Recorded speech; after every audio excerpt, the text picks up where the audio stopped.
So, how serious could the economic impact be? Well, Laura James is Senior Middle East Analyst at Oxford Analytica. Good morning, Laura. Give us a sense of how important this is for Qatar that this dispute is resolved quickly.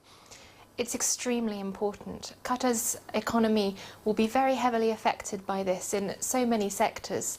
The most obvious is food imports. Qatar is completely food import dependent, having very little agricultural land. A lot of that comes over the land border with Saudi Arabia, about 10%, especially most of the dairy, and more of it is transshipped through ports like Jebel Ali, controlled by Dubai. So on the whole, Qatar, although it can resource food, is facing an immediate crisis. If we then look at the impact on the air sector, on the infrastructure building in advance of the 2022 World Cup, if we look at how migrant workers will be affected, it's an extremely serious impact. So, for those reasons alone, do you think Qatar will have to give ground here? At the moment, it's not doing so. It's a question of who's going to blink first. It is, and that's the other interesting aspect. Saudi Arabia, the United Arab Emirates, Egypt have pretty much thrown everything they have at this to force Qatar to concede quickly. Political and economic pressure is being piled on. There's never been a break like this in the Gulf. In 2014 there was a crisis which was nothing compared to this. They simply withdrew ambassadors because they want them to concede quickly.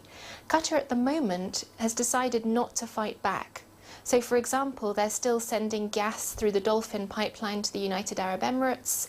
The Sovereign Wealth Fund hasn't taken any action on redeploying any assets. They haven't expelled any citizens of other Gulf countries, or more importantly, the hundreds of thousands of Egyptian migrant workers who are in Qatar.